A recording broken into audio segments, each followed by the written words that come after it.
Welcome to all present and all those joining us by YouTube and Facebook page.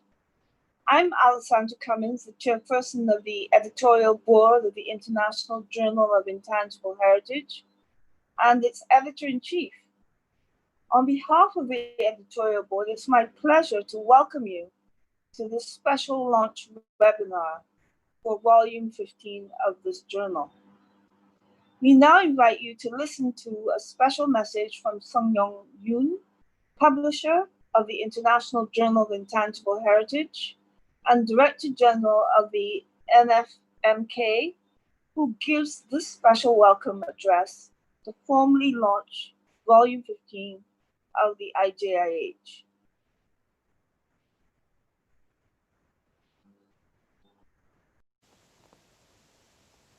안녕하십니까. 국립민속박물관장 윤성용입니다. 여러분을 직접 뵐 수 없는 아쉬움은 있지만 화상으로나마 인사를 드릴 수 있어 매우 반갑습니다. 국제저널 무형유산은 2004년 세계박물관협회 서울 총회를 기념하여 2006년 창간된 이래로 15년을 맞이하였습니다. 국립민속박물관은 아이콤과 함께 무형문화유산에 대한 다양한 연구 성과를 국제저널 무형유산에서 발표하여 왔습니다. 그러나 올해는 코로나19로 국제저널 무형유산 15호의 연구 성과를 공유하기가 다소 어려워졌습니다. 따라서 이러한 어려운 상황 속에서 국립민속박물관은 국제저널 무형유산 제15호의 발간을 기다려온 전 세계 독자들을 위해 온라인으로 연구 성과를 공유하고자 합니다.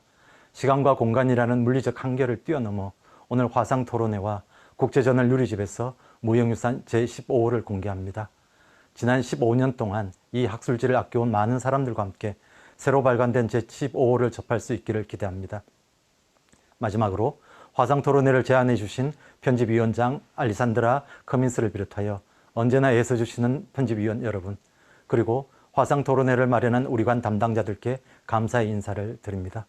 특히 논문을 기고해 주시고 오늘 이 자리에 참석해 주신 발표자, 토론자 여러분께도 감사의 인사를 전합니다. 오늘 이 자리가 무형문화유산의 가치와 중요성을 다시 한번 확인하는 계기가 되기를 바랍니다. 감사합니다.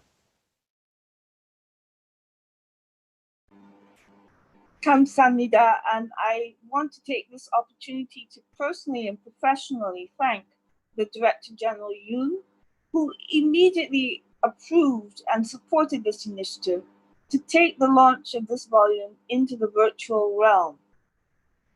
In normal circumstances, I would say the journal has enjoyed its launch during the presentation and distribution of its copies during the annual Advisory Council meeting of the International Council of Museums.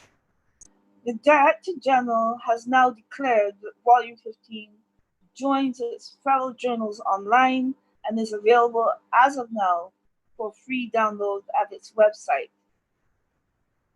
Since we have not been able to launch at the Advisory Council, it's a special honor to acknowledge Dr. Regine Schultz, chairperson of the Advisory Council, who has offered a special message for this launch. Regina Schultz is an Egyptologist with specialisms in Near Eastern studies, classical archaeology, languages of the Christian Orient, and journalism. She is currently director and CEO of the Roma and Palacios Museum and the City Museum of Heidelsheim, and serving as an associate professor of the Institute of Egyptology at the Ludwig Maximilian University in Munich. Regine has played an active role in several capacities in the International Council of Museums for over 25 years. She has served in SIPJAG, which is the Egyptology Committee of the ICOM, and both as the secretary and its chairperson, and as chairperson of the 2006 Resolutions Committee, as well as the Executive Board's representative in the Legal Affairs Committee and in the Working Group on Governance, as well as a member of the Ethics Committee. She has just been elected in 2016 for the first time as chairperson of the Advisory Council, and she has continued to her mandate with re-election just last year. We will hear now from Dr. Schultz.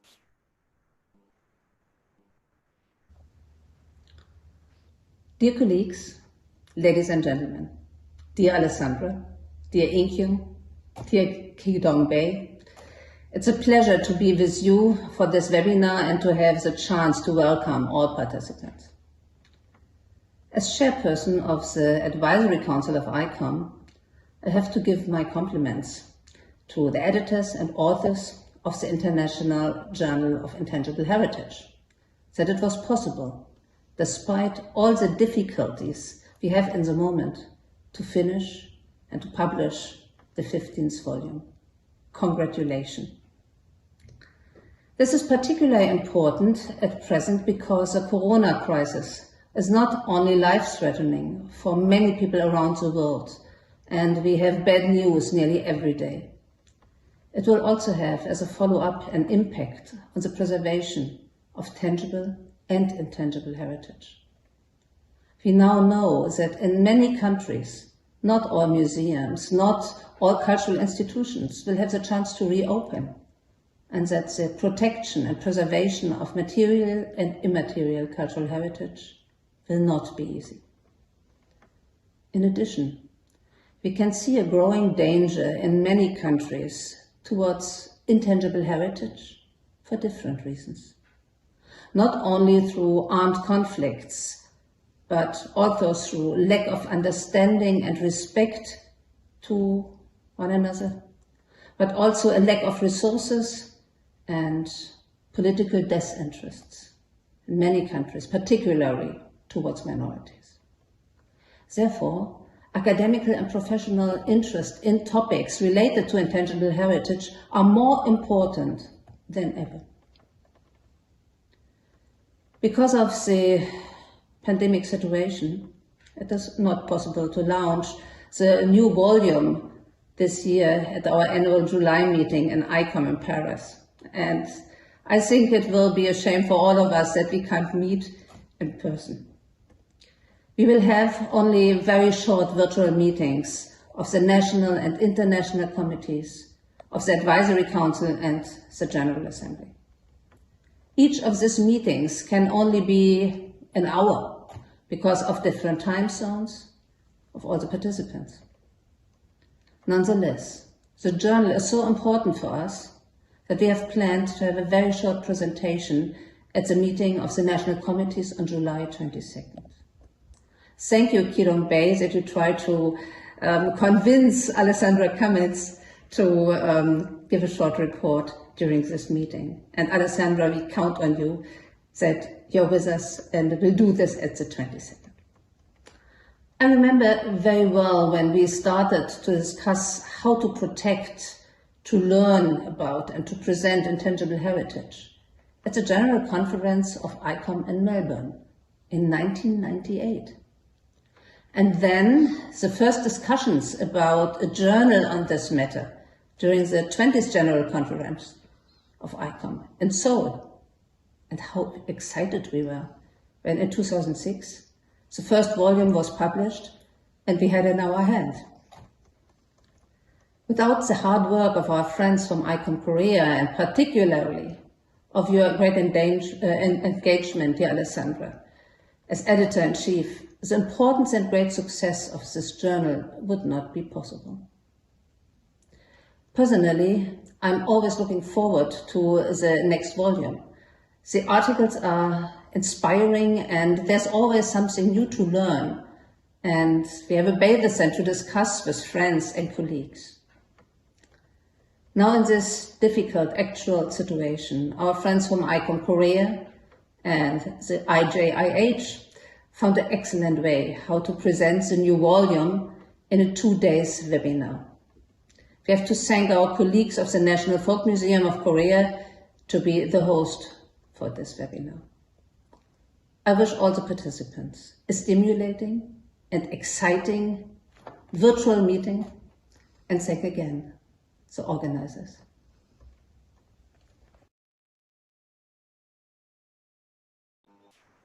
Thank you very much, Regina, for that wonderful and inspiring message. I agree with her. Every volume of the journal is a special education, and we all benefit as a result.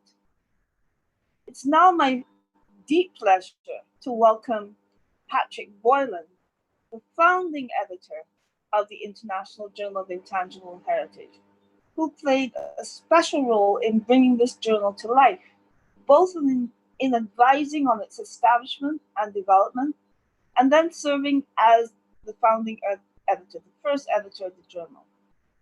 Patrick Boylan has, in very brief terms, directed major regional arts, museums, and heritage services in the United Kingdom for 23 years before becoming professor and head of the Department of Arts Policy and Management at the City University in London in 1990.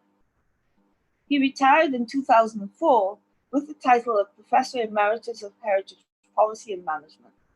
A former vice president of the International Council of Museums, he has worked with UNESCO on professional and management training issues, cultural policies for development and heritage protection during both peacetime and war.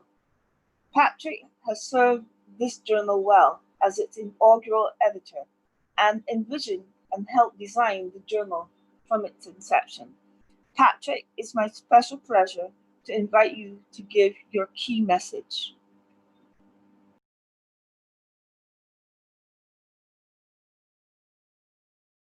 You need to unmute your mic, Patrick. Patrick. There we are. There we That's okay now. I said I carried out my instructions and muted the microphone. Anyway, it's now, yes, thank you very much, Regina, for that. And also thank you, Alexandra, for and others for that welcome. It's great to be back on the scene here. And I think what I wanted to say was that actually the origins of the journal go back much further than the 2004 ICOM General Conference, and of course the first issue appearing in the spring of 2006. But going back about more than 20 years ago, there was discussion within UNESCO especially about establishing an international instrument for the protection of the intangible heritage. But this was, shall we say, amongst friends, hijacked by the information division of UNESCO and people associated with it. When ICOM, I was vice president at the time, when we asked to become involved in the study and preparations for it, we were refused. We were not even allowed into the meetings.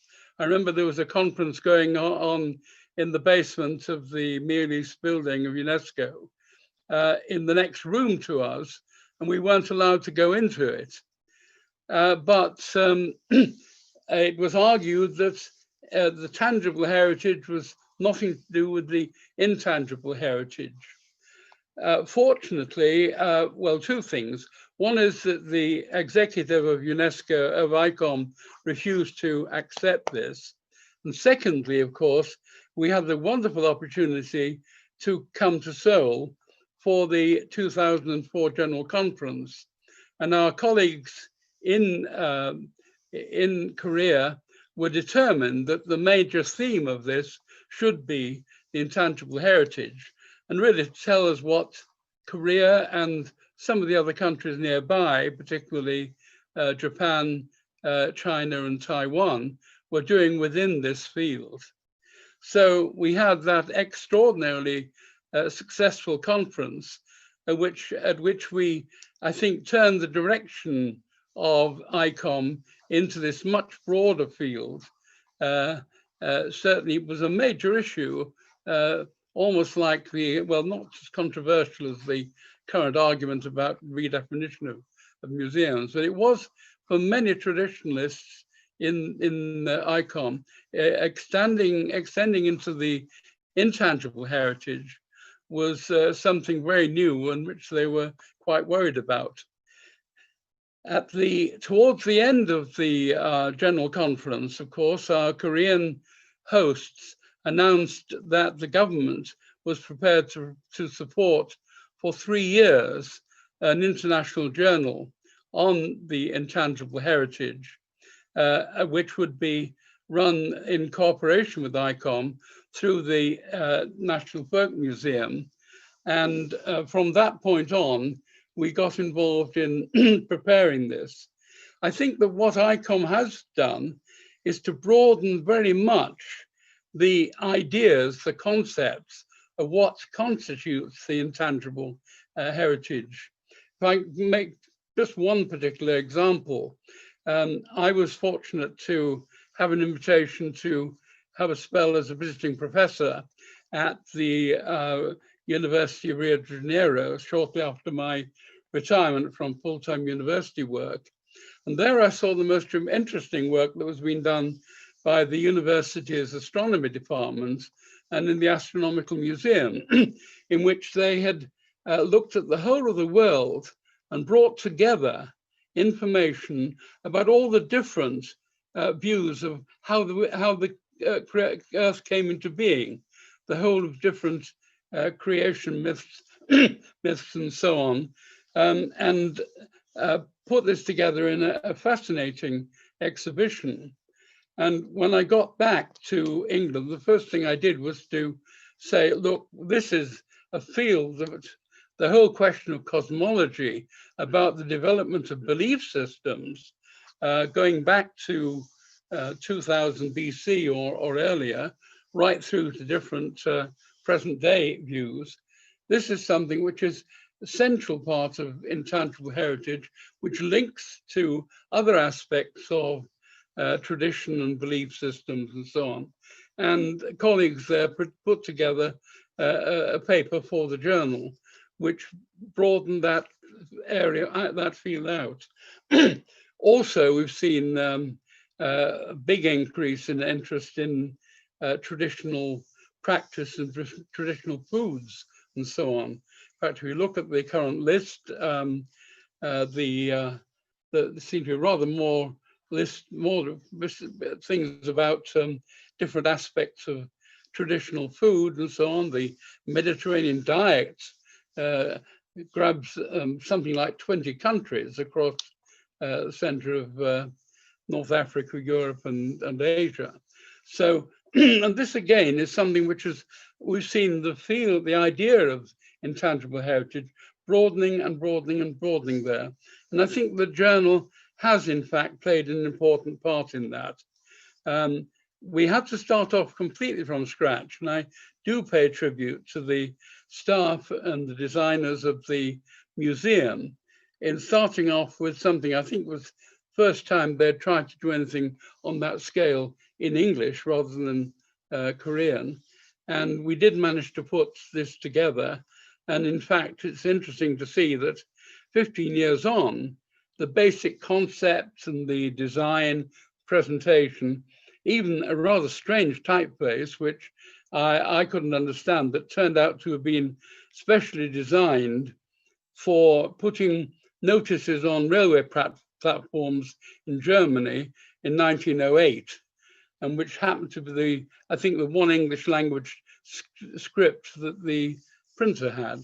But the thing, all sorts of things like that still continues through. You can see the new issue is very much part of that tradition, but it has expanded a lot.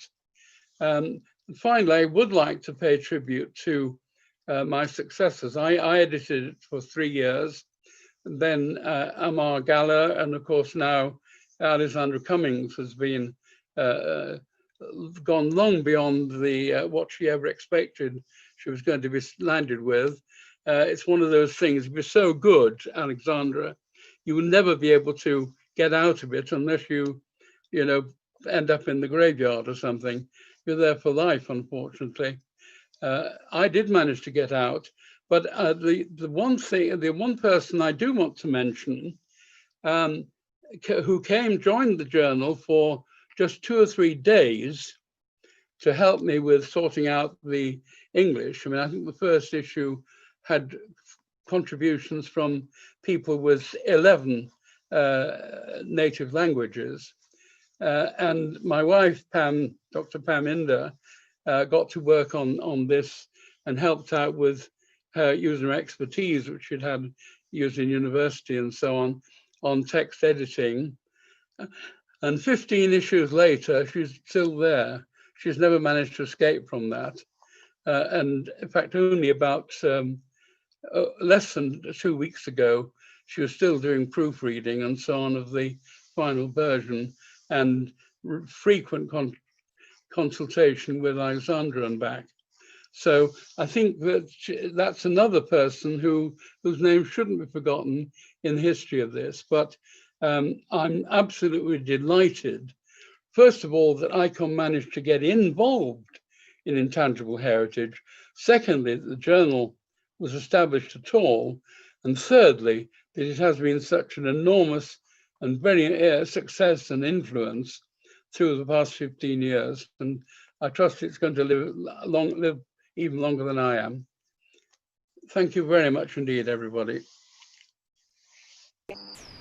Patrick, thank you so much for those kind messages, and thank you for helping us understand the context and the development of the journal. It's invaluable knowledge, and it does help us to set the scene for what will come in the future and for the continued resonance and important connection between ICOM and the journal. Thank you also for remembering my partner in crime, Dr. Pamela Inder, without whom it would not be possible for us to create and produce such a wonderful volume each year after year. I really appreciate her partnership in this. It is now my pleasure to welcome our 2 co-moderators for the session of our launch webinar. Diana Pardue, Chief of Museum Services, the Division of Statue of Liberty, and Ellis Island of New York, is an active member of ICOM US and ICOM's Executive Council. And with her co-moderating this evening is Rosalind Russell, historian and former chair of UNESCO's Memory of the World Program for the Preservation of Documentary Heritage, and a major contributor to the development of the establishing the significance of collections around the world, not least in her native Australia. Both ladies are active members of the editorial board of the International Journal of Intangible Heritage, and they will now take over the conduct of this meeting at this point and introduce the authors who will be presenting their work in this session.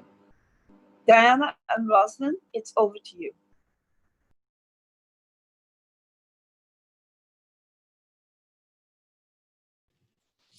Thank you, Alexandra. I would like to introduce the first speaker, who is Delmira Shafrini, the lecturer in the Department of Sociology, the University of Negeri Padang, Indonesia. She is also a graduate of the doctoral program in the Department of Sociology, University Padjadjaran, Bandung, Indonesia. Her research interests includes the sociology of tourism, heritage, and community, sociology of development, and studies of socio-cultural change in society.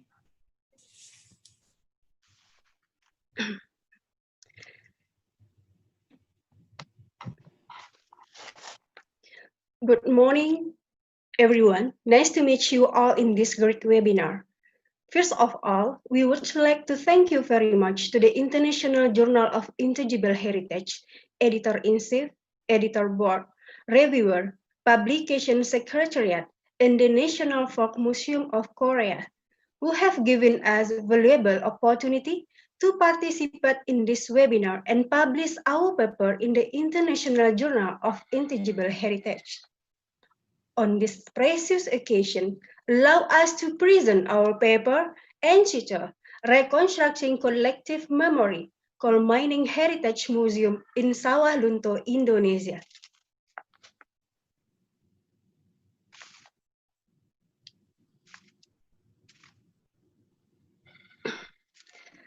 Sawah Lunto is a city located in West Sumatra province of Indonesia. Is Sawah Lunto in Indonesia?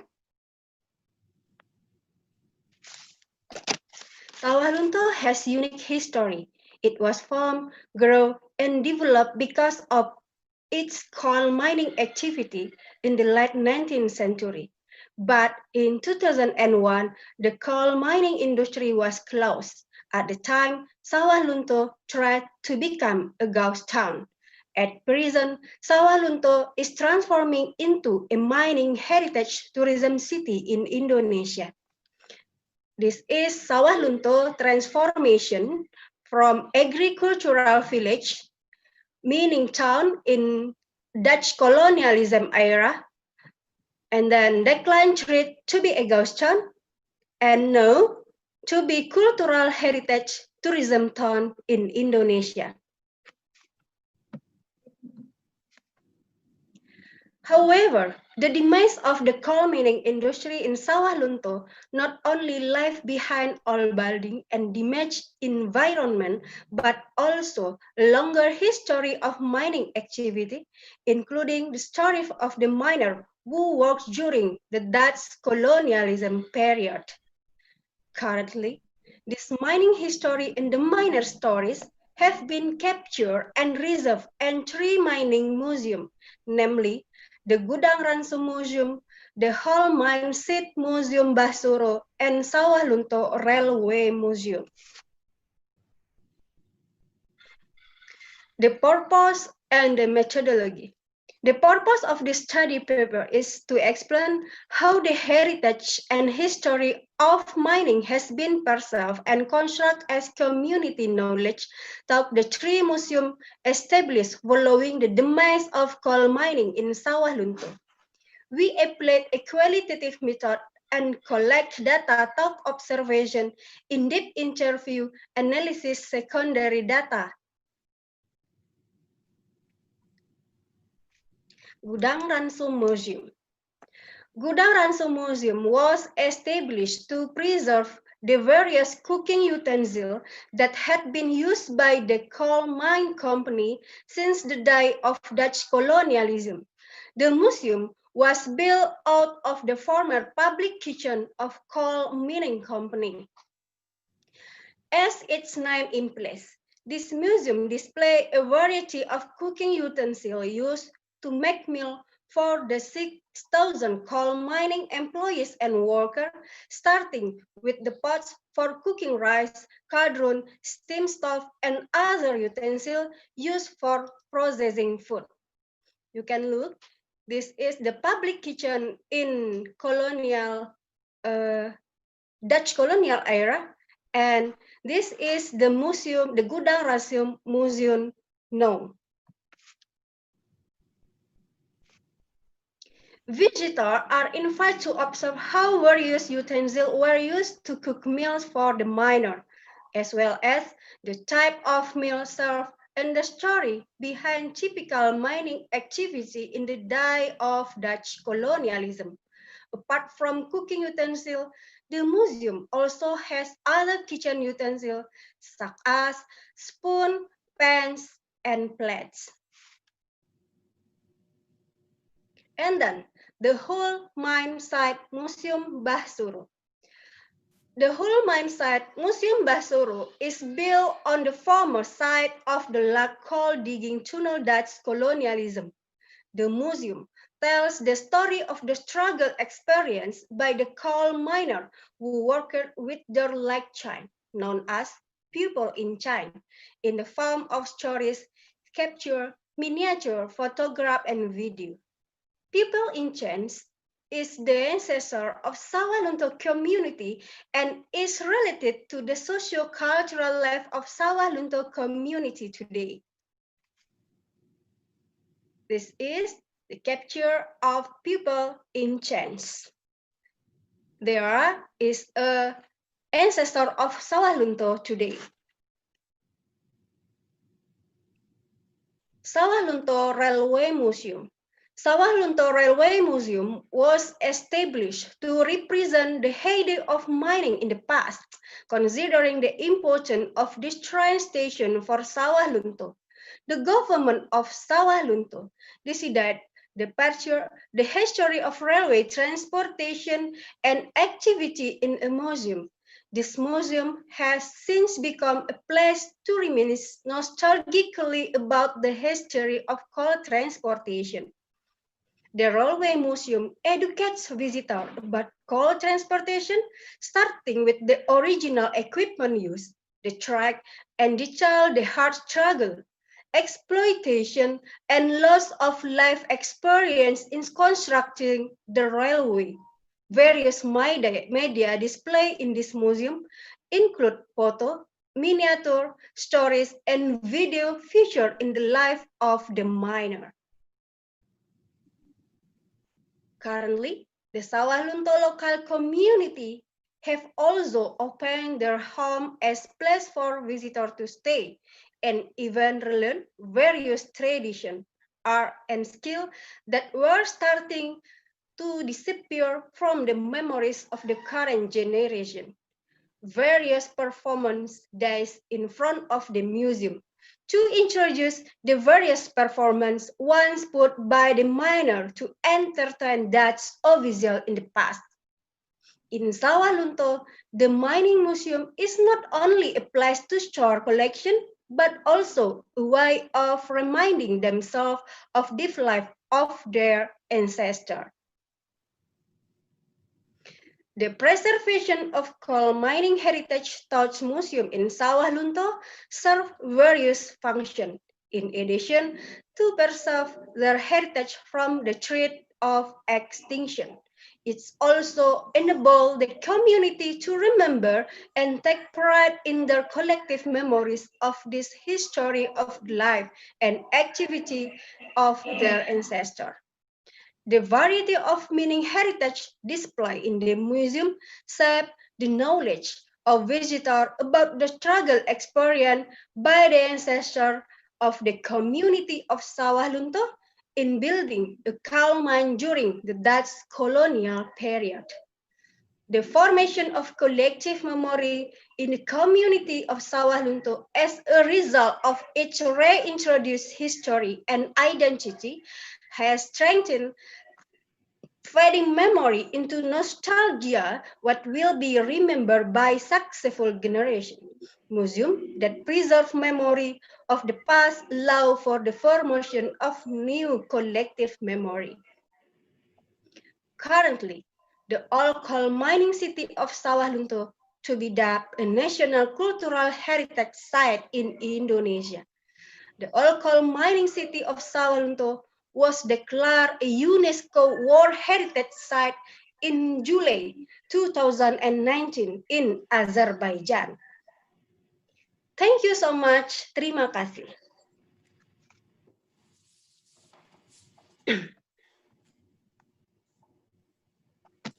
Thank you, Delmar. That was an excellent presentation. And our next speaker will be Rui Oliveira Lupas, who is an assistant professor of art and design history at the Faculty of Arts and Social Sciences, the University Brunei Darussalam. His research interests are mainly concentrated on cultural and artistic exchange between Europe and Asia, the relationship between art and religion, and the representation of cultural identities in artistic practice and museum curatorship. Hi, hello, good morning, everyone.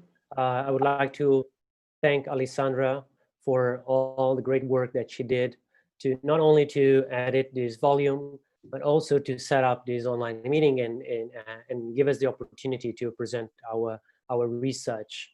So it is a great pleasure for me to be here today, even we are online.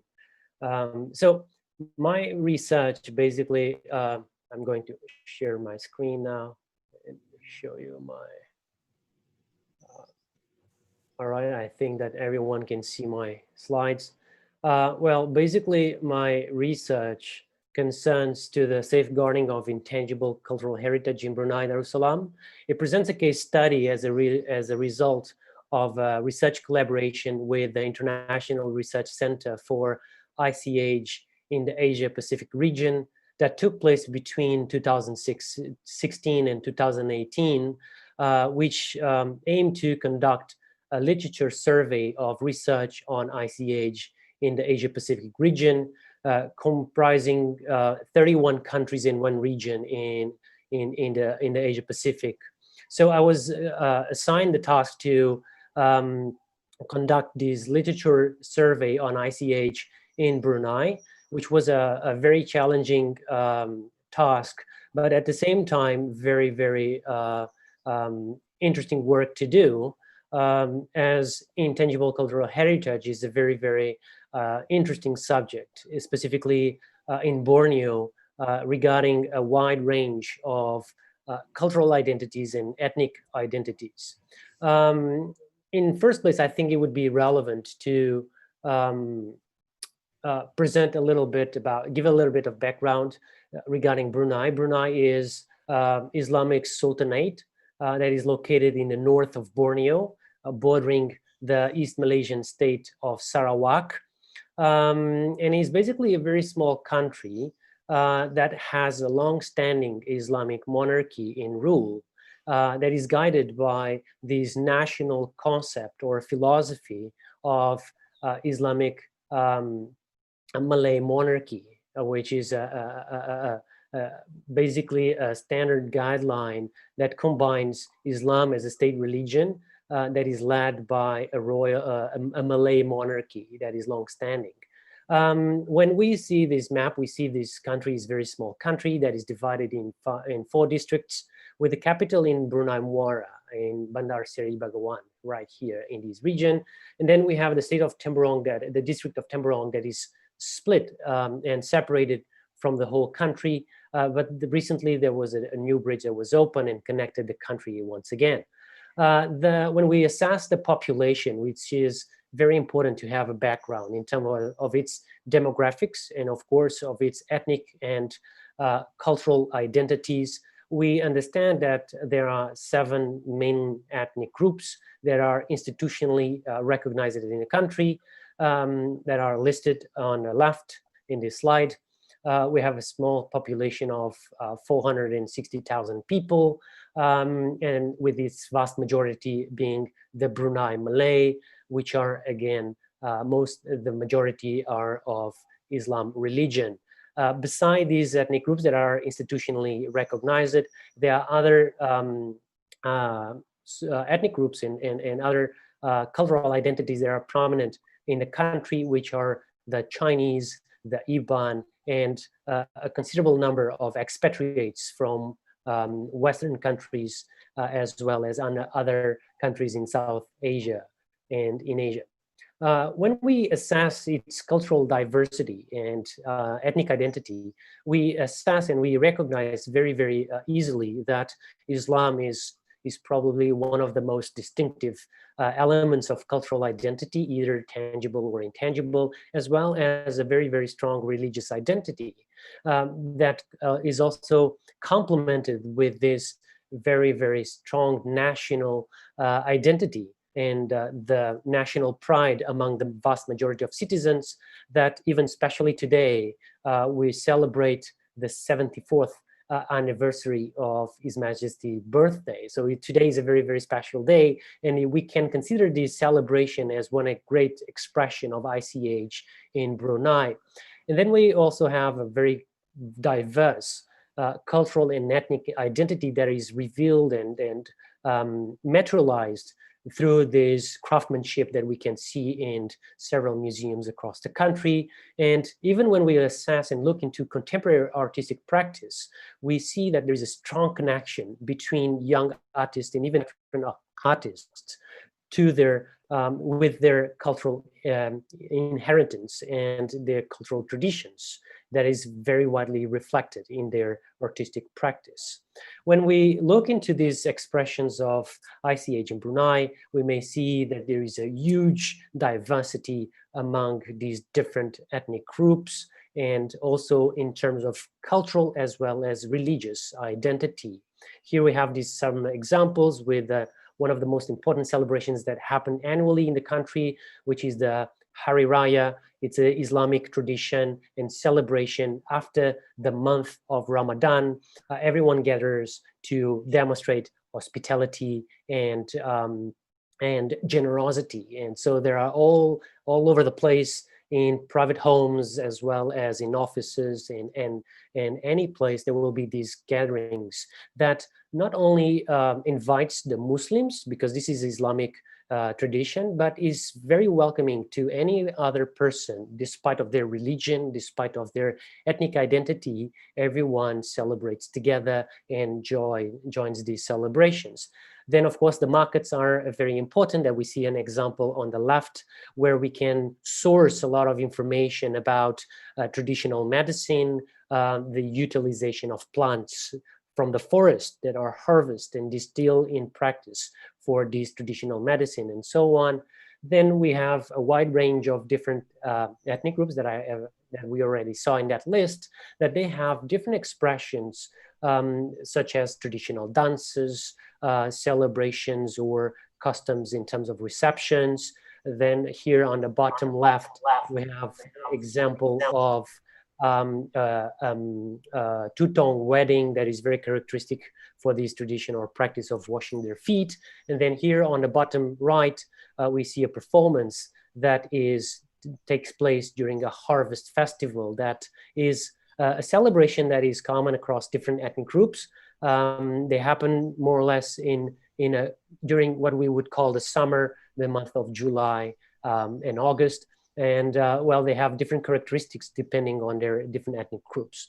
Anyway, and here we have the craftsmanship and also performances and all these traditions that happen in cultural expressions of intangible cultural heritage that happen in longhouses that are still developing and still permanent through other forms of exploitation of tourism and so on. And this is one of the most successful cases of transmission and safeguarding of ICH in the country. Well, this basically is not assessing ICH in itself, but is basically assessing the practices of safeguarding intangible cultural heritage, examining this literature that has been produced on the subject throughout the years. So when we look into this, we have to acknowledge the most responsible identity to oversee and establish measures to ensure the safeguarding of ICH in the country, which is the Museums Department that is under the Ministry of Culture, Youth and Sports. They have a network of museums that we see here, and they have different categorizations. And all these institutions are more or less directly or indirectly related with expressions of ICH. And I have to say that the oldest museum is the Brunei Museum that was established only in 1972. So we may see that the museum as an institution that we recognized internationally, with the standards that we recognize internationally, it's very, very recent, 1972. Although practices of safeguarding intangible heritage as well as material culture has been in practice for a long, long time, through that we can see, for example, in longhouses and so on, where they keep these traditions and they even work as museums, not formal museums, but as I call it, indigenous curatorship or appropriate museum practice. For example, using one of these terms coined by Christina Krebs. When we see and analyze the status of ICH in the country, in terms of legal framework, I have to say that Brunei ratified the the convention for safeguarding intangible cultural heritage in November 2011, and also the Convention for Concerning the Protection of World Cultural and Natural Heritage in the same year, slightly earlier than that.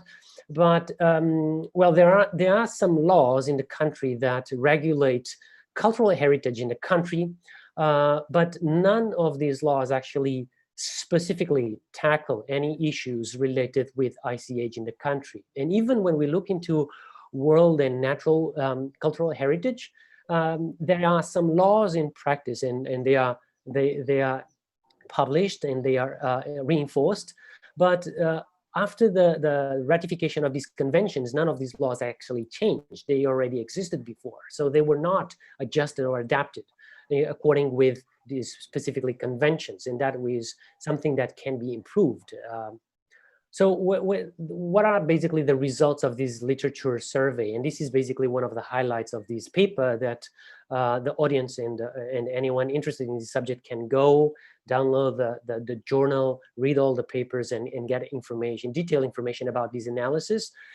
Well, basically here are a graph with the results of this survey that show clearly that some categorizations of ICH have been widely studied or much more studied, and others that are surprisingly understudied, which shows and demonstrates the urgency to develop more research concerning these categories and all categories in general about ICH. So when we look into the production of this literature throughout the last 70 years, we can see that there was an increasing number of publications, specifically around 1972, which, as you probably recall, it matches the institution of the Brunei Museum. The Brunei Museum has been doing a remarkable work, specifically during the 1970s, 1980s, and 1990s, to study and collect data, collect material culture to the collections, and made them available to the audience, the general audience, and to promote ICH in the country. Unfortunately, we can also acknowledge that there is a significant decrease of production of research in the last years, and we see that between 2005 and 2015, there was basically a breakdown to half, which demonstrates there is there's something going on that responsible for a decrease of research in this area. So when that brings us basically to some of the conclusions that this research brought up that are present here in this slide, which are basically, as I said before, regarding a legal framework that is needed to tackle specific issues related with ICH. There is a need to establish a plan to increase the research, the documentation. Of course, we don't want to present cultural identity as a stagnant reality, because we know that cultural identity is dynamic and changes throughout time, but we need significantly to document this information, and we need to collect this data, because many of the elders from different ethnic groups, they are passing away, and this information will fade with their passing, and we need to ensure that the communities themselves, they are able to continue at least to hold the knowledge and be able to establish conditions to transmit this knowledge not only among their own communities, but also to utilize and collaborate with institutions such as the museums and other entities to promote this knowledge about their ethnic identity and their ICH practices. So this is basically the conclusions, and of course, all the details of this research can be read in a paper that will be available online very soon. All right, and so with this, I get to the end of my paper and my presentation, and I would like to thank everyone for being here and watching this. Thank you very much. Thank you, Rui. Thank you for these insights of Brunei ICH. It's very interesting. So our next speaker is Stephen Ingelsman, a historian of mathematics. He was curator and deputy director at the National Museum of History of Science in Leiden, the Netherlands. In 1992, he was appointed as Director General of the National Museum of Ethnology, also in Leiden. From 2012 to 2017, he was director of the Welt Museum in Vienna, and now lives in Leiden, the Netherlands, and is chair of the Flemish-Dutch journal Museumpay.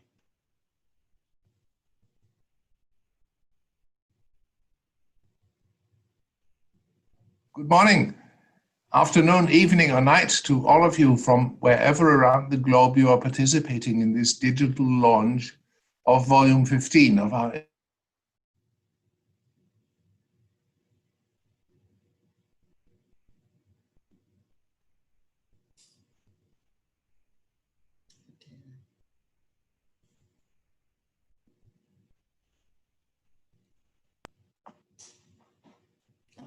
Good morning, afternoon, evening, or night to all of you from wherever around the globe you are participating in this digital launch of Volume 15 of our International Journal of Intangible Heritage. My name is Steven Engelsman, and I am participating from Leiden, the Netherlands. In this Volume 15, you'll find my review of the book Biculturalism at New Zealand's National Museum, an ethnography of Te Papa, by Tanya Schubert-McCarthy. In the next 8 minutes, I will introduce the book to you and then have a conversation with the author who has joined this webinar from Wellington in New Zealand. Biculturalism is the key word in the title. So the book is about two cultures and two ethnic groups in New Zealand cohabitate and collaborate. Which people and which cultures exactly? And on sheet 2, you can see that there are the Maori, the Tangata Whenua, as they call themselves, the people of the land. And there are the Pakeha, the Tangata Tiriti, the people of the treaty. That is how the immigrant British and more generally European population is called in Maori language. Which treaty? It is the famous Treaty of Waitangi, signed on February 6, 1840 by Maori chiefs and by a representative of the Crown. In this Treaty of Waitangi, Maori accepted Queen Victoria as their sovereign, and Queen Victoria accepted Maori as full-fledged citizens of the British Commonwealth. Once the treaty was established, New Zealand saw an enormous influx of migrants from Europe, far more than the Maori had ever dreamt of, who step by step took over the country. Over the next century after the signing of the treaty, the Maori became a marginalized and impoverished minority. The big change came in the 1960s and 70s, culminating in the establishment of the Waitangi Tribunal in 1975. The tribunal was tasked with investigating actions and omissions of the Crown that breach the promises of the treaty and make recommendations. Along with this trend, there was a revival of Maori culture, as though it was discovered again and appreciated as an important part of New Zealand's identity. Hence biculturalism. A very important feature of this revival and new appreciation was the decision in the 1980s by the New Zealand government to establish a new national museum that would become a truly bicultural institution of Pakeha and Maori together. This is the famous Te Papa Museum at Wellington's waterfront. Building Te Papa, opening it in 1998, and running the museum has been a fantastic journey of discovery and exploration of bicultural collaboration. Which were the challenges that had to be addressed? What forms of collaboration did Maori and Pakeha Christian Europeans develop? How could they bridge the enormous differences in their backgrounds and beliefs? And what are the issues that this bicultural museum now experiences in its day-to-day operation? Tanya Schubert has the answers. Tanya Schubert MacArthur, I should say. She's married to a New Zealander. As an immigrant from Germany with a thorough background in anthropology, she studied operations at the Te Papa for some 10 years. That was her fieldwork, her participating observation. It got her a PhD from Victoria University in Wellington. Her book was published last year by Routledge in the series Research in Museum Studies. You can see the cover in the presentation now, and a photo of the two of us in Wellington just a few months ago, just before the corona outbreak. Tanya has joined the webinar, so we can have a first-hand recount now by her and answering of the questions that I've posed. Hello, Tanya. Oh, well, have you joined the meeting? Kia ora. Welcome from New Zealand. Yes, I'm here. So we can have first-hand answers to all the questions from her herself. Tanya, biculturalism, two cultures under one Te Papa roof. Please tell us, how would you characterize these two cultures? So first of all, there's the Māori culture, that's the indigenous people of New Zealand. And then we have the non-Māori, often called Pakeha or European people of European descent. But it's a bit more complex than that because there's a lot of new migrants from other countries. So I've actually talked about the three groups, the Māori, the Pakeha, and the new migrants in my book. If those people, my next question will be, if people with these very different backgrounds work together in a museum, that's called a bicultural museum, what are the biggest challenges that they face?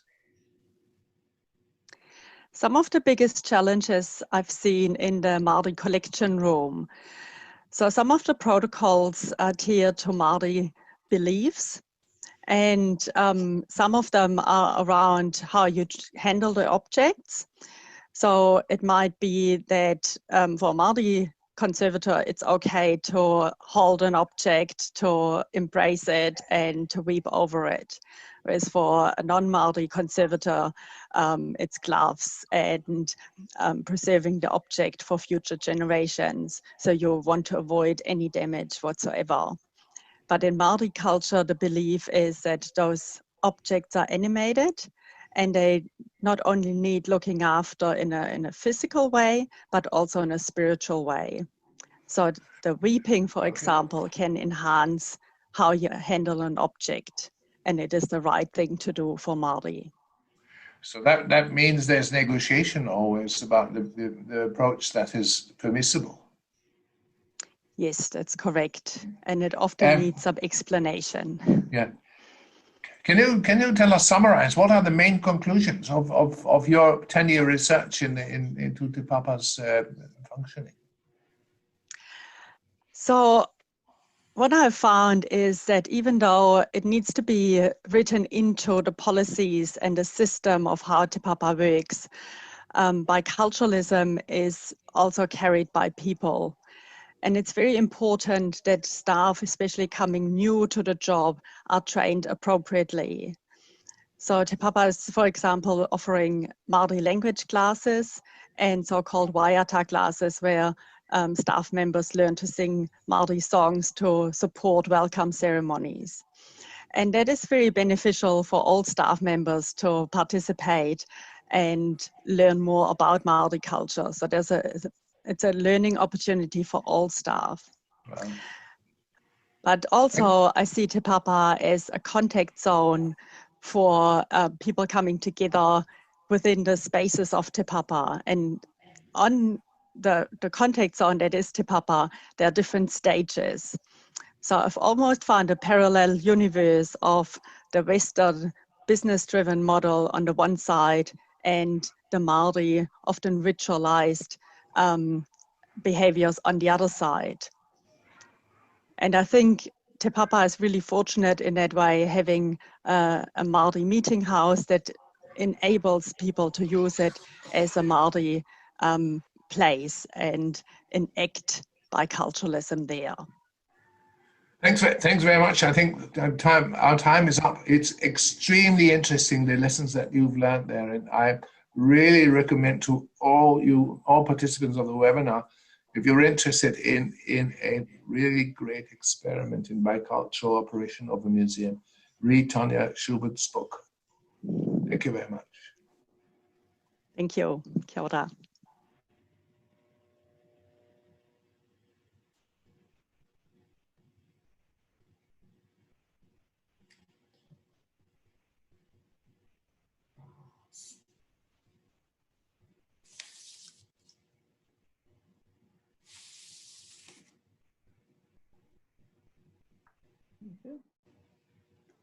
Thanks.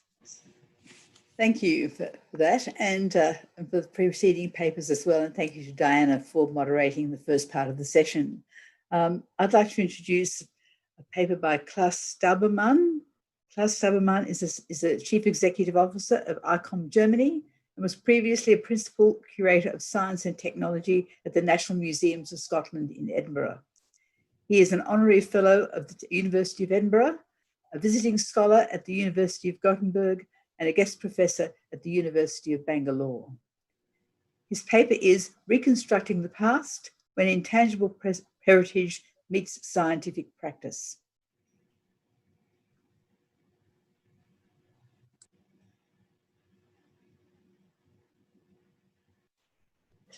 I'm Klaus Staubermann, and I will be speaking about reconstructing the past when intangible heritage meets scientific practice. I will argue today that we have seen during the past decades a successful embedding of artifacts and practices in the history of science and technology. More recently, concepts of performative knowledge, tacit knowledge, gestural knowledge, and embodied knowledge have emerged. We have observed in academia and museums a shift from what became called material culture to a more concise approach of what we call maker culture. This in turn led to a new interest by history of science and technology museums to link material and immaterial heritage. One powerful method to access, examine, and combine these various approaches are historic reconstructions, and the reconstruction method will be discussed here as a historiographic tool with the intention to bring together historic innovation processes and community practices. Can I have the first slide, please? What you see on this engraving by the Dutch inventor Schrabe Sande is the absence of any practitioners in scientific illustrations. This is what made historians of science and technology aware of historic practices. Examining historic scientific practices in the history of science and technology triggered a growing interest into broader concepts of practice. The role of gestural or mechanical skills and knowledge were part of this new interest, and so were studies of visual practices, for example, in the context of magic lantern shows, visual entertainment, and early cinema, but also studies of sound and taste. A concept that was introduced by the philosopher Michael Polanyi and soon became adopted by many scholars was that of tacit knowledge. Tacit knowledge is a knowledge that is or can be difficult to communicate, for example, because of its ubiquitous or embodied nature, like, for example, riding a bike. Such knowledge is transferred from designers to users, but also into museums, and further to audiences and the public. Tacit knowledge is easily overlooked and often not recorded, and includes hidden techniques relating to the various senses, such as touch, sight, smell, or sound. It can be acquired through participation in processes and practices. Understanding historic tacit knowledge enables us to gain a deeper and new understanding of museum artifacts and the cultures these artifacts originated and formed part of. Can I have the next slide, please? Here at the at Paisley Museums, you see how Scottish weaving has turned into a strong focus on capturing, preserving, sharing communal practices, therefore being a good example of intangible heritage in museums. Communities often do not want their craft or technologies to be perceived as such heritage by museums, as they think this might undermine innovation processes, for example, in textile making. Or craft or technology businesses might decide to turn their own products into heritage themselves, for instance, to increase their cultural and economic status. This can be observed by active businesses that run shops or outlets, but also by museums that have their own production facilities. These businesses are keen to keep innovation processes alive. Indeed, once the production is disconnected from an innovation process, it runs the risk to become sterile or dead. Crucial element of intangible heritage, practices, skills, and knowledge is their constant redevelopment. Can I have the next slide, please? Here you see me operating a 1906 Marshall traction engine, which is a good example of how we can keep historic practices alive, but also how these can pose challenges for historians and curators of science and technology alike. The task of historians and curators of history of technology alike is to recreate the contexts that lead to the manufacture of artifacts, usually by means of archives, collections, and where possible, historic witnesses. Order books or trade catalogs can be of help too, as these tend to emphasize what was or is unique or special about an artifact. Witnesses are of particular interest to historians as they hold and can share their historic knowledge that otherwise might not have been captured or gotten lost. But how can we capture this knowledge? How can we understand it within its historic context and learn from it for the future? How do we capture the practices, skills, and techniques that enable us to understand the making and uses of artifacts? And how do we keep these practices alive, especially when these practices become part of the non-tangible documentation in the museum? Can I have the next slide, please? Reconstructing historic artifacts, such as this 19th century astrophotographic camera, and associated practices can provide us with essential information about their technical and social role at the time. Historic reconstructions over the past few decades have become a decisive tool in the history of science and technology. These cover subject areas as diverse as physics, computing, orology, communication, transport, and military. These reconstruction projects have provided historians and curators with a new and deeper understanding of the skills, practices, and tacit knowledge involved in the making and use of material culture. They analyze, for example, competing tradition in the manufacture and use of artifacts, and reflect on the changing social roles of users and inventors. They cover questions such as what can we learn from placing practices in a broader cultural context, or what are the uses of failed innovations. Can I have the next slide, please? The reconstruction of historic artifacts and the reenactment of historic practices enables us to better explore and understand historic innovation processes and keep them alive. Here, on this slide, I practice with the reconstruction of a 19th century astrophotometer invented by Carl Friedrich Söllner in Berlin. Before I replicated the photometer, I perceived it, like many historians before me, merely as an astronomical instrument and focused on features such as optics and lenses. It was the practice with the instrument that changed my perspective as a historian, considering what caused trouble while building the replica of the photometer and practicing with it. My focus changed from the more telescopic or astronomical features of the device to the features connected with creating an artificial comparison image, controlling the gas flame, or the production of the gas itself. The telescopic lens, considered at first to be the most important part of the photometer, turned out to be of only limited historic significance. By practicing with the photometer, my experience turned from an astronomical observation into a laboratory device, operating in the dark, keeping the instrument dry from condensation water, but also keeping awake at night and putting my social life on hold for the time of the project. Let me conclude. Historians, curators, and museums have become increasingly aware of the potential of understanding historic practices, craftsmanship, and innovation processes through reconstructions. Several museum projects are now underway globally. The reconstruction of historic processes as a research method can help museums to combine the top-down approach favored by historians in the past and a bottom-up approach that promotes community activities. Moreover, it enables us to redefine approaches to intangible heritage that in the past often sidelined museums and collections, and now bring together both historic understanding and inform past and future innovation processes. To both preserve and keep alive museum artifacts and practices must be at the core of any successful intangible heritage work in museums. Reconstructions can help us to achieve this. Thank you.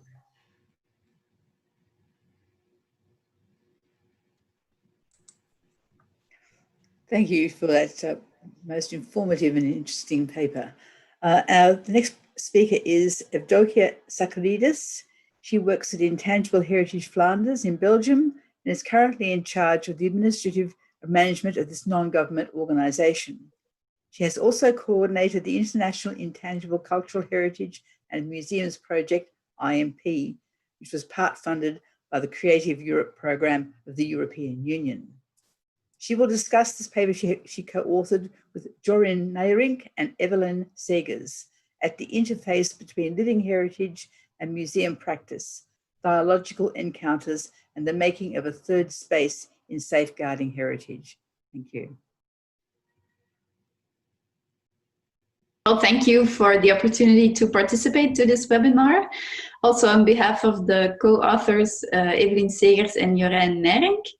I am Evdokia Sakharidis. I work at the NGO Workshop Intangible Heritage Flanders, situated in Belgium. And I will briefly take you through the article, the contribution we have written, which is called At the Interface Between Living Heritage and Museum Practice, Dialogical Encounters and the Making of a Third Space in Safeguarding Heritage. It was based upon our experiences from the ICH and Museum project.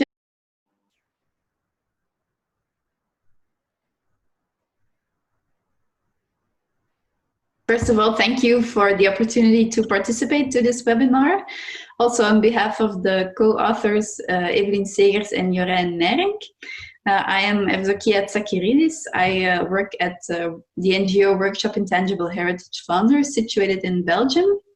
And I will briefly take you through the article, the contribution we have written, which is called At the Interface Between Living Heritage and Museum Practice, Dialogical Encounters and the Making of a Third Space in Safeguarding Heritage.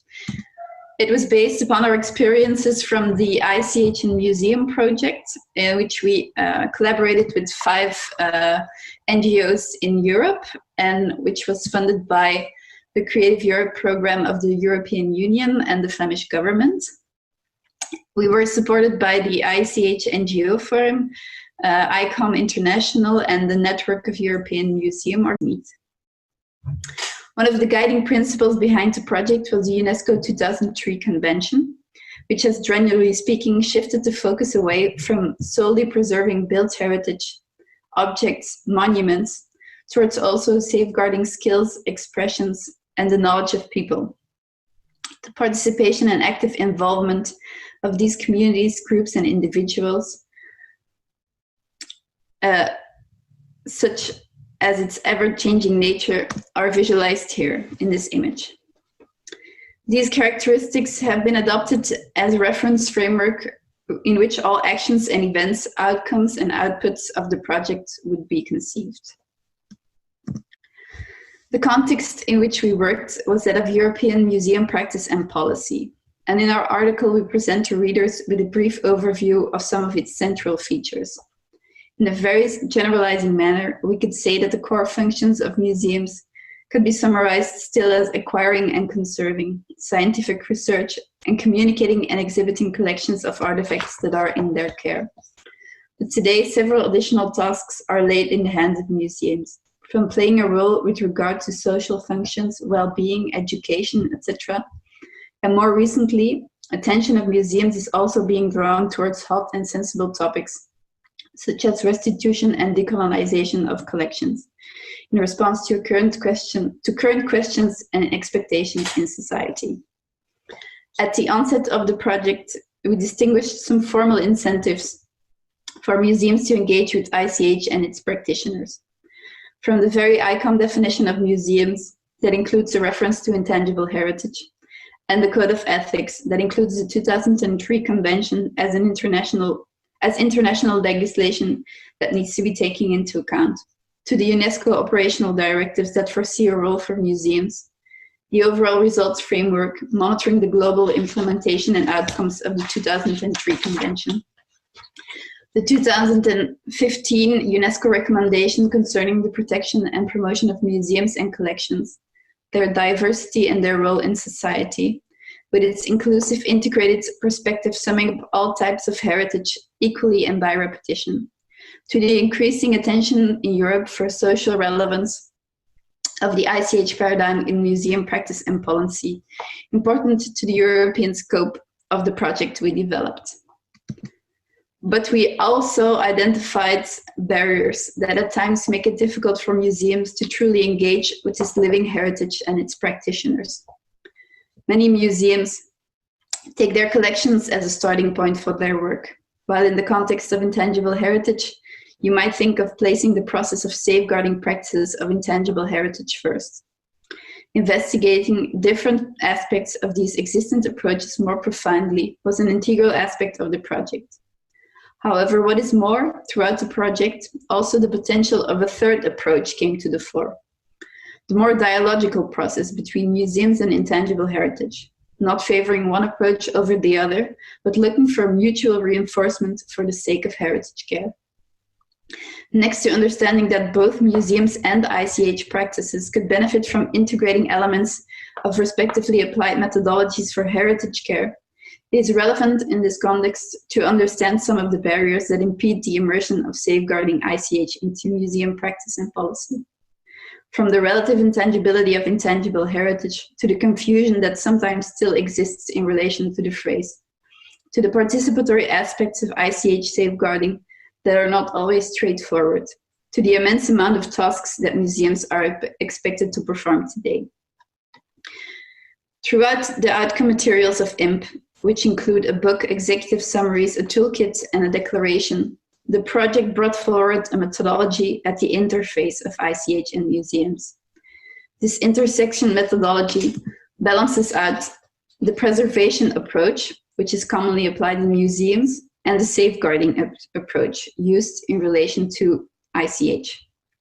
But despite the conceptual differences between, generally speaking, more object-centered approach of museums and the emphasis on living intangible aspects in ICH safeguarding context, a comparative analysis of both gives rise to a range of fruitful intersections. They are situated in the center of the matrix you see here. It's the third space where mechanisms related to museum functions on the one hand and ICH safeguarding functions on the other hand find common ground and where new approaches are manifesting. These intersections are explained in more depth in the book we have published and will also be the subject of a tool we are developing in order to apply them in practice. And here you see some of the outputs we have produced. IMP started from a European context, namely from the experiences, the insights, and the case studies on the topic of ICH in museums from within its 5 partner countries, being Belgium, the Netherlands, Italy, France, and Switzerland. For the contribution to the journal, we have reflected on some more general insights in the context of safeguarding ICH in collaboration with museums. The first one relates to sustainable development. In the preamble of the 2003 UNESCO Convention, intangible heritage is cited as a guarantee for sustainable development. When pairing these aspects of sustainable development that are often embodied in ICH, so think of, for example, the domain of knowledge and practices relating to nature, with the powerful media communication of museums, solutions solutions to pressing issues provided through intangible heritage can be spread more widely. The second one focuses on ethical questions and concerns. Among others, vivid debates about decolonizing collections and questions of restitution in Europe came to more prominence over the course of the project. In order to accommodate debates on these matters, the project actively endorsed a dialogical approach in which the voices of all actors and stakeholders are represented and acknowledged. We developed, for example, a tool that can help and identify communities, groups, and individuals you would need to involve in your museum's work, and that can help decide on their level of participation, or a tool that encourages reflection on conducts and methods in the process of safeguarding. Somewhat in line with the previous is the insight on the power that lies in fostering learning networks and reciprocity. Through its events and reflections, the project had an impact on growing understanding, interfacing multiple perspectives and approaches, and by doing so, impacted the course of the heritage paradigm and heritage practice in a more general sense. The most tangible outcomes in which this is embodied is a declaration on the dynamic engagement between a multiplicity of actors from the fields of museums and intangible cultural heritage, which is undersigned by all partners that were involved in IMP. It provides a resume of our hopes and aspirations on the further course of collaborations in relation to ICH and museums. The project created, if not a free space, then at least a safe space by offering an experimental zone in which diverging, however institutionally adjacent community practice from museums and ICH within the larger heritage sector could explore the variety of approaches, interactions, and practices that come about and blossom when ICH and museums connect. It yielded enhanced relations of trust and reciprocity in a learning network revolving around the intertwinement of ICH and museums.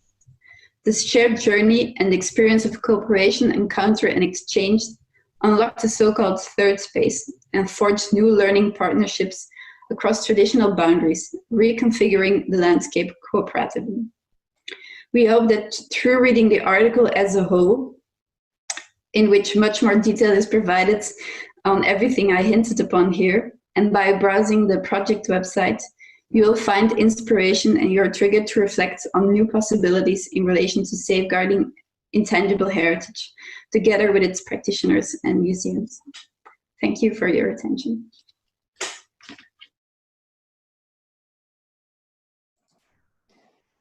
Thank you. And for our final speaker is Yulong Chen. She was a PhD candidate in the School of Media and Communication at Shanghai Jiao Tong University. Her research interests are digital communication, cultural communication, and communication behavior. She will discuss the paper she co-authored with Kei Zhui and Megan Day, The Academics of Intangible Cultural Heritage, Knowledge Map Analysis Based on Site Space, 2003 to 2009. Thank you.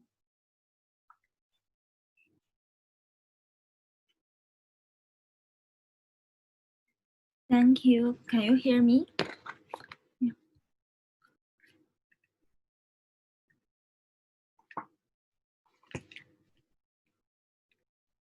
Hello, dear colleagues. Thank you for giving me the opportunity to share you my paper. The subject of my speech is the academic field change of ICH. My name is Yulong Chen from Shanghai Jiao Tong University, and I divided my presentation into 5 parts. The concept of intangible heritage from UNESCO's basic definition. In 2002, intangible cultural heritage became a legal term and further defined the various practice, performance, forms of expression, and so on. The research of each country has its own focus. British scholars focus on the relationship between music, festival, and cultural heritage. Spanish scholars discuss the protection of healthy lifestyles and cultural factors, and American scholars usually focus on the retentions. And it's by combining the research results from countries around the world, we can it is difficult and it is difficult to fully describe the academic field based solely on qualitative descriptions. By combining the results from the world, we can therefore, this paper uses set-based software through statistical analysis to produce a knowledge map of the current state of the academic field of ICH. So the second part, please let me show you the research data and the methods. Set-space file was used as a tool to analyze the data with time slice, category, centrality, density, minimum spanning tree, cluster, and silhouette. This paper's data source is the Web of Science core collection database. Only a core collection of published articles was retained and contained 1,097 documents. The last update was on September 30th, 2019. Here is the third part, statistical analysis of data. From the two pictures below, we can see that countries have been researching ICH for a comparatively short time, and the geographical distribution of this research is therefore very uneven, mainly concentrated in China, European countries, North American, and other developed countries. And in the author's co-citation map, it can be found that the density of authors in the total knowledge map is only 0.0287, and the structure is relatively loose. But several authors are cited frequently, respectively UNESCO, Anonymous, Lauren Smith, Richard Curran, Barbara Curley-Blake, and Jeanette Blake. Okay, let's see the research institution co-citation. It has a density of only 0.0049, and the structure is also very loose. In this cluster, the mean silhouette value is 0.1905, so the topics of the cluster are not similar, and the research content is quite diverse. The most frequently cited research institutions are shown here below. In the co-citation map of journals, it can be found that the total cited density of journals is 0.0438, and the structure is also very loose. The 5 most cited journals are shown here below. The cited journals are similar to the research fields, mainly concentrated in the field of humanities and social science, covering museum science, cultural heritage science, and tourism research. And currently, the co-occurrence map of scientific mean fields in ICH was shown in the list. Of this, the 2 areas with the highest centrality were humanities and science and technology. Here is the keywords co-occurrence map. In addition to ICH, cultural heritage, intangible heritage, and heritage were taken as the main keywords. The literature mainly focused on the discussion of UNESCO, tourism, authenticity, identity, culture, and management. And the period between 2003 to 2008 represents the initial stage of research into ICH. The overall research volume was small, and the keywords were cultural heritage, Japan heritage, and the United Nations. From 2009 to 2014, the amount of research on ICH rose steadily. The research still focused on the field of arts, humanities, and the related fields, but expanded to cover folklore, anthropology, archaeology, and in other directions. From 2015 to 2019. Compared to the previous period, the research keyword hadn't changed much. However, scholars had explored ICH in many other disciplines, including computer science, geography, chemistry, and other fields. Okay, the fourth part. Let's see the characters of the academic field. And what does the unstructured nature of ICH research mean? Although ICH has been extensively explored in many disciplines, there is no deeper theoretical support for its own study.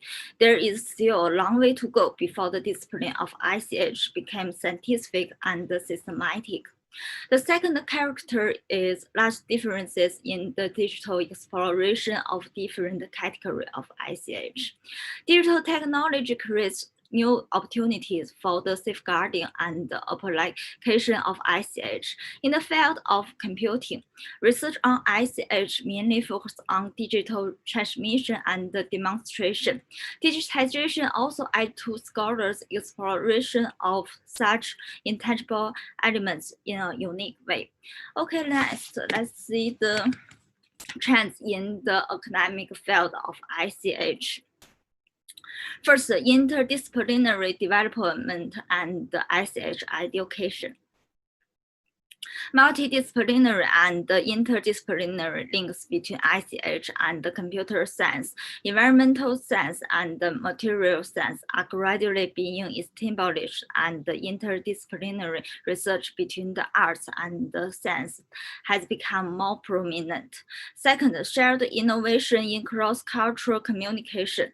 It is necessary to understand the context of local heritage to enable the audience to have a full understanding of the interaction between global cultural policies and the local traditions. We should fully promote the commonality, coexistence, and the sharing of world culture. Third, exploring of sustainability in heritage and the transmission. A deep awareness of culture is often required for the interpretation and the transmission of ICH. Subjective experiences and the identity of the audience members can contribute to the establishment and of an inclusive concept of ICH. To conclude, this study has conducted a comprehensive attribution and analysis of the academic field of global ICH research through scientific knowledge maps, identifying the characters and the models of ICH research globally, and analyzing the characters of the research in different regions. Also, this study provides scientific, standardized, and systematic data for this research and promotes the construction of related theoretical systems. Nonetheless, there are limitations to this paper. The data used in this article is obtained through retrieval. Web of Science was the sole source for the quantitative analysis. Only papers written in English were analyzed. That's all. Many thanks for your attention. Thank you. Thank you. And for our final presentation, we will have Kurt Dewhurst.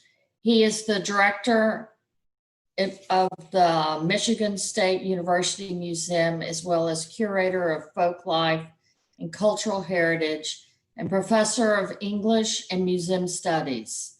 He serves as the director for arts and cultural partnerships and as a senior fellow, University Outreach and Engagement. Currently, he serves as the chairperson of the Board of Trustees for the American Folklife Center in the Library of Congress in the United States. He has also served as president of the American Folklore Society, chair of the Advisory Council of the Smithsonian Center for Folklife and Cultural Heritage, Chair of the Michigan Council for the Arts and Cultural Affairs, and President of the Michigan Museums Association.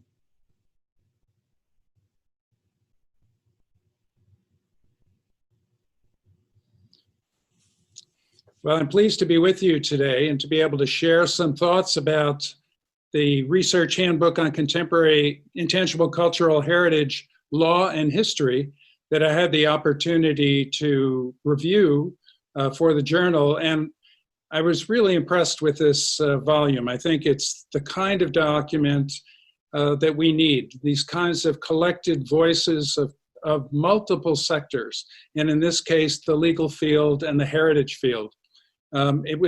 Each chapter in this particular book really does focus on different aspects of the experience from those fields.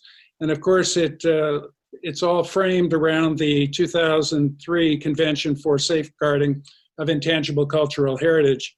But what's distinctive about this, from my perspective, is the focus on the contemporary. Much of the dialogue about intangible cultural heritage in the past has been very much rooted in history and in the heritage that is deep in terms of years and also continuity. And not that that isn't relevant and always will be relevant, but the focus here on contemporary is really important. Also, I found it really important that this volume brings into the dialogue discussion about the legal protections of ICH, but also the relationship between human rights, communities, identity, and international trade as well, particularly from the legal perspective. The book's organized in three parts. One speaks more to the framework for our contemporary international or intangible cultural heritage, and as well as it captures, I think, effectively a number of the debates in the area of contemporary intangible cultural heritage. But perhaps more importantly, toward the end, the last section focuses on its uses, something that we haven't seen done as much as it could be, particularly at a time when we're thinking about the urgency of the protection of intangible cultural heritage, and particularly, of course, at a time where there are so many social issues facing the world about community cohesion, social cohesion, community health and well-being, conflict, racism, particularly systemic racism that we're trying to face in so many sectors of the world today, and in a new way, and hopefully a more inclusive way. I think that what's also really notable about the handbook is that, from my view, the selection of the authors was really rich. Each of the authors is very concise in their arguments. They bring broad set of perspectives, again, around the notion of contemporary intangible cultural heritage that helps us reimagine where we're going when it comes to how these apply, again, to human rights, sustainability, also the role of power and shared authority, trade, and identity. I think we all acknowledged for decades the impact of multiculturalism on ICH, and also the notion of rapid globalization. Right now, though, I think we're at a different point in time. And what I also valued in this, and I think others who read it will, is that it brings the legal framework into the dialogue. So often we're seeing work around intangible cultural heritage in silos, where the legal field is writing about it, the heritage field, the art field, all the areas of expressive culture, sociology, folklore, anthropology. But what I liked here was the way there was this cross-fertilization of the discussion. And I also thought it was this conversation about intangible cultural heritage that talks more and more about this notion of resistance to both legal and cultural authority. I think we're at a time where a lot of the excitement, early years of ICH work has come to another point in its evolution. I think we're at a point where there's a movement that's coming from other places that's really interested in this topic. And the book points these out. The focus I've mentioned on identity and authority, but also on youth culture and the various subcultural forms of participation, and really a countercultural tradition that I think is very much a part of this. And I think more and more this notion of cultural creativity and where it fits in terms of a transnational context is really going to be important, as well as migration and movement of peoples around the world, whether that be as a result of political conflict, or whether it might be climate change, whether it just might be literally refugee status to escape situations of that make it untenable for life. So we're really at an interesting time to rethink intangible cultural heritage. And I guess I would move toward concluding, I guess, by saying that I think what's most important, though, in this book and why it's so valuable, first off, I think the articles are all uniformly well prepared and written. They really complement each other. And I think they speak to more and more to the values of communities and giving communities more control of their own, of the process of ICH, both policy and practice. And what I mean by that is that I think this moment in time and this volume speaks so clearly to this, that we need to bring the communities more into this, not only in terms of identifying what goes on a list for safeguarding, but also the ongoing strategies for sustaining and creating a resilient policy that embraces the community on a continual basis, not simply at the front end to be nominated and to appear on a list, but also to think more broadly about the interconnections with the various expressive forms of culture that we think about when we think of intangible cultural heritage. Certainly we want, I think what that means is more shared authority in decision-making. It means us stepping back and thinking about who are the decision makers now. And I think I really appreciated hearing that voice, not only from the heritage sector, but also from the legal sector.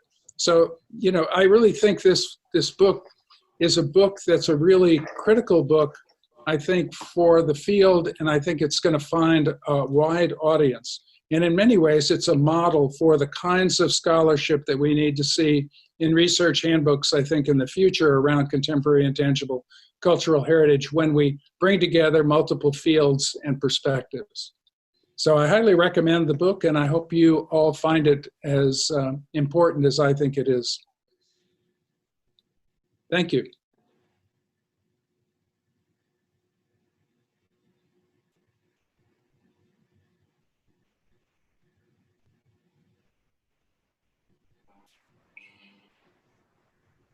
Well, thank you very much, ladies and gentlemen. That brings us to the end of our proceedings for Session 1, which focused on museums and intangible cultural heritage, perspectives, policymaking, and practice, where we received a very diverse presentations on the role of museums in the promotion and protection of ICH from museums from virtually every part of the world.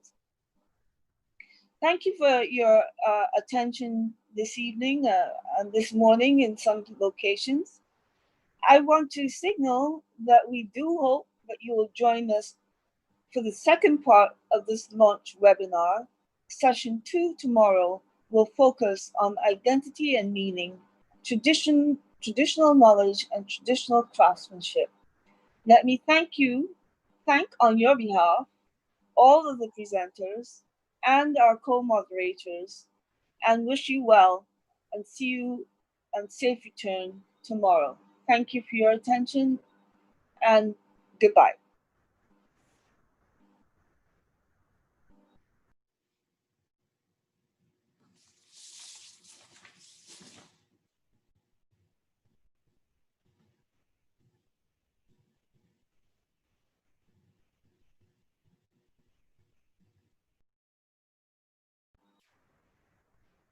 Thank you very much, Delmara. It was good to hear you.